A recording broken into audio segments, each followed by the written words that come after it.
Welcome back. This is part 2 of the long overdue conclusion of this bedroom set. This is a 6-piece bedroom set that we're showing you a recap of right now. It was an armoire, a dresser, 2 nightstands, a mirror, and a bed. And we stripped the whole thing down using some stripper from Benko Sales. We put it on, let it sit a while, and we scraped it off. Then we used acetone with a steel wool to clean the stripper off and also to finish taking off any excess finish. After that, we sprayed down each piece with a water hose and set it in the sun to let it dry. And this is a look at the stripper in work, and you can see the finish coming off. But after that, then it was time to sand. Any of the flat surfaces, we used our 6-inch orbital sander by Festool, and any grooves that we had, we used either our 3x4 electric gray or these contour pads by Amazon, which we will have linked below. And this is the look after everything is sanded down and we are ready to stain. We are using Antique Brown. It's a water-based stain by General Finishes. And here is the look at each piece sanded down after everything's been stripped, except the mirrors. We went ahead and stained and top coated the mirrors just to kind of get a base of what our color was going to look like and get it approved by the clients.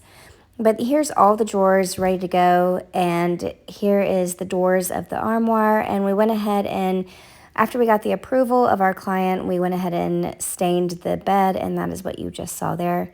But here's a look at our staining process. For any of the small areas, we used a 4-inch foam brush, and we applied it with the foam brush, and then we wiped it back with a rag. Same thing for the nightstands. The foam brush really does a good job of getting into these grooves, but we want to make sure that we get into the grooves very well. And if there's any excess pulled stain, we use a chip brush to kind of feather it out and get it so it's not collecting in any of those areas, and we get a nice, consistent, smooth finish. But here is the nightstand getting stained. But with the larger surfaces, like the side of the armoire, we're actually using a paint roller to apply the stain, and this gets it on really quickly and gets a nice thick coat of stain on so that we can get it applied very quickly and so it doesn't dry on us and make it all streaky as we're trying to work with a larger surface area. The water-based stains do tend to dry a little bit quicker than, say, the gel stains, so Matt is trying to work very quickly getting all of the excess stain off. After he gets the excess stain off, he will make sure that he goes in straight lines and making sure that we don't get any rainbow arcs. Now moving on to the top of the dresser, again, we're using this paint roller to apply the stain. This way we're getting it over the entire surface instead of working on the smaller sections that we typically do. This was our first time of doing it this way, and I think that we were sold. I think we really liked how it went on a little bit more consistently, and we didn't have to worry about leaving like a wet edge to make sure that we have a consistent look, because doing that sometimes it ends up being darker in some areas than the other. Then we moved on to doing our top coat. This was the Enduro 2K top coat, and we sprayed it over all the pieces, and we did 3 coats, and we did a light scuff sand in between each coat.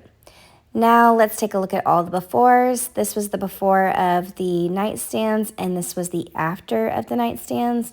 Our client wanted a little bit more brown, so that is what we aimed for with this, and took out most of the red of the before and replaced it with more of a brown on the after.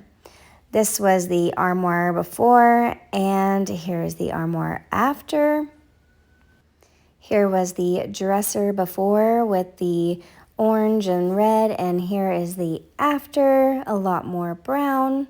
And here is the bed. This, you can really see the red in the bed, and now it is a nice brown color. And then we will go to the double mirrors. Thank you so much for continuing on to watch our part 2. Like and subscribe for more DIY.